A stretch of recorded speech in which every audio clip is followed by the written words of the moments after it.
2016 നേമത്ത് എങ്ങനെയാണ് ഒ രാജഗോപാൽ ജയിച്ചു കയറിയത്? നിങ്ങൾ വലിയ സംഘീയവിരോധം ഇപ്പൊ പറയുന്നുണ്ടല്ലോ.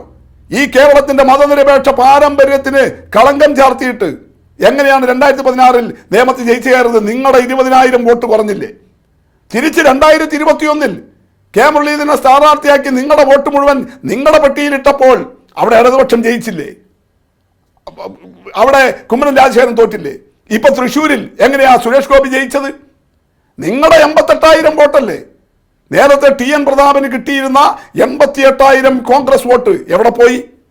അത് BJPയുടെ പെട്ടിയിലേക്ക് പോയപ്പോഴല്ലേ കേരളത്തിൽ നിന്ന് BJPക്ക് ഒരു ലോക്സഭാ അംഗത്തെ കിട്ടിയത്? ഇതല്ലേ നിങ്ങൾ കാണിച്ചിട്ടുള്ളത്? നിങ്ങളല്ലേ ഇങ്ങനെ ചെയ്തിട്ടുള്ളത്? ഇത് ഞങ്ങൾ പറയുന്നതാണോ?